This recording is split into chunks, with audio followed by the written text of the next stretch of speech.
What's going on, guys? Alex at Sypno Tech. How you doing? What the heck? 2016 is about to end. The end of the year is here again.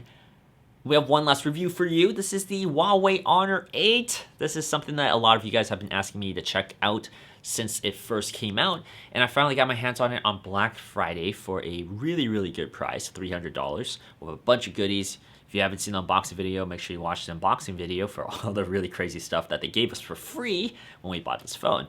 But this is our last review of 2016, our first year on YouTube. Thank you guys so much for watching these videos, and let's make this review awesome. So let's check out the Honor 8 and what I thought of the phone after using it for about a month.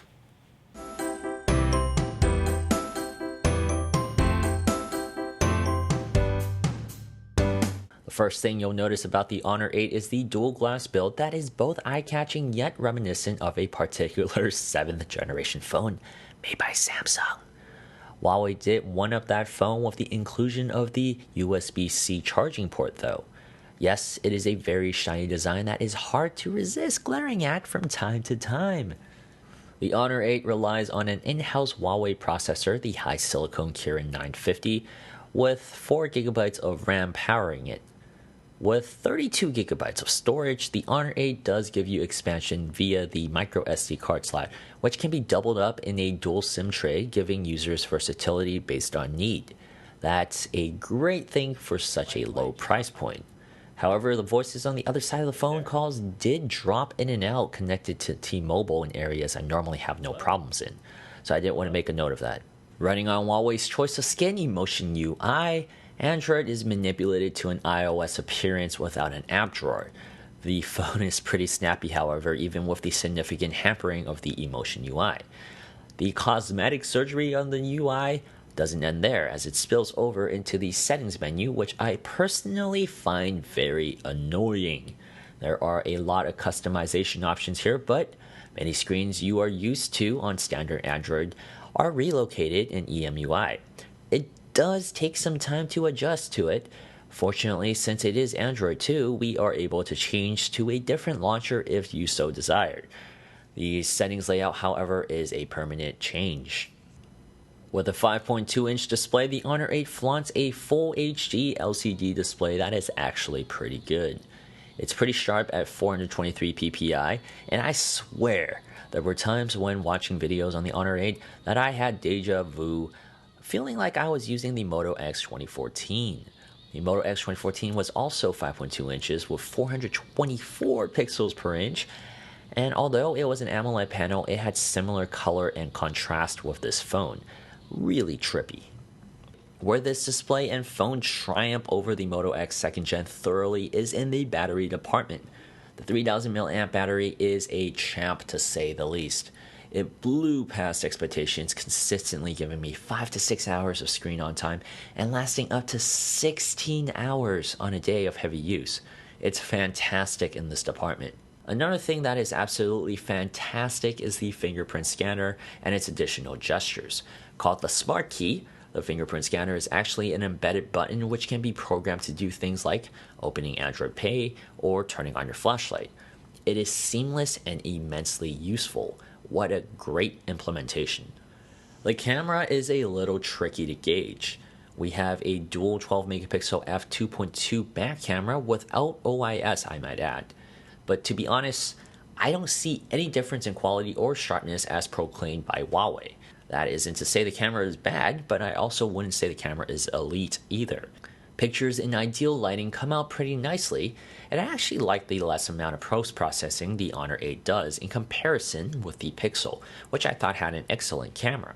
The Honor does struggle to get sharp images when thrust into less than ideal situations, which is where it falls short of its elite competition like the iPhones and the S7s and the Pixels. But for $300, you can live with what it gives you, and you'll most likely still be quite satisfied. Lastly, like most Corning Gorilla Glass phones, this thing is a fingerprint whore. You'll be wiping it, and they will always come back.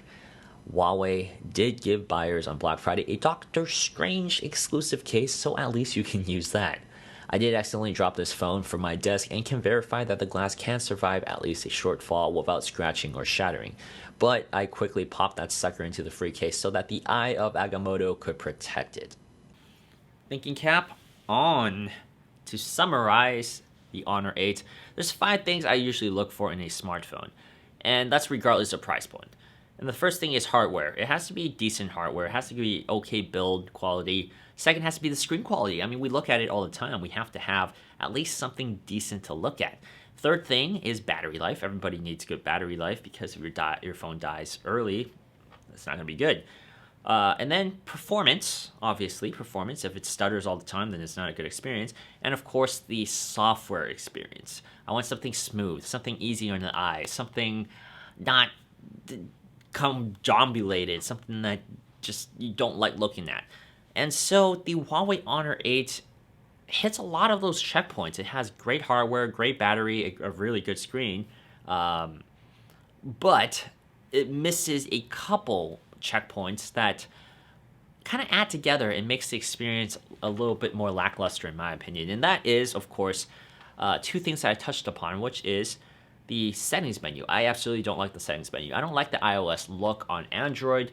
I'd rather have a more traditional stock Android settings menu. I don't like it when people tinker with the settings menu. And secondly, the drop down. I don't understand why you have to have a shortcuts and a notifications tab. I don't know why you need 2 tabs on a drop down. It negates otherwise a terrific fingerprint gesture. The swipe down is absolutely great. This is one of the best fingerprint gestures on any phone. There's just so many functions you can use to program on this. But the swipe down for the notification, it negates it because you then have to press it again to go to your shortcuts instead of just one motion and bringing it down for a second drag like on the Pixel. So that is kind of half-baked. I don't understand what they were thinking there when they did this. Then you can't swipe it again. You can only swipe it back up. So what's the point of that if you want to go to your shortcuts? I don't understand that. So it's little things like that that kind of like they pile upon one another, and it makes the experience kind of annoying and frustrating after a while. So I wanted to say, I like the phone. I like the phone a lot, but I don't love the phone.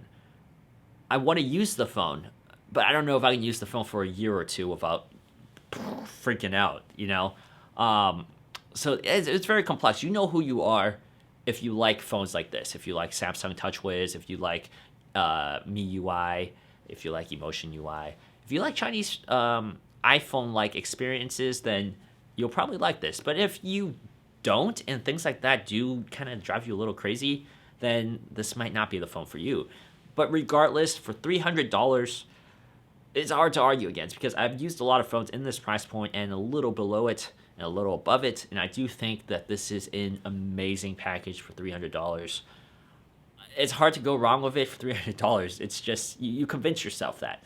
And at the end of the day, you just have to stick with your compromises or your morals, depending on what you want in a smartphone experience and what you're okay with giving up. Once again, my name is Alex from Sypno Tech. Thank you so much for watching. Tell me what you think of Emotion UI. Do your reviews kind of match mine, or are you really on board with it? Do you like experiences like that? I know a lot of people do. I actually used to. I don't know what happened. Over the years, I just kind of developed a new taste for my software experiences. But thank you guys so much for watching. Be sure to subscribe, and I will see you guys in the next video.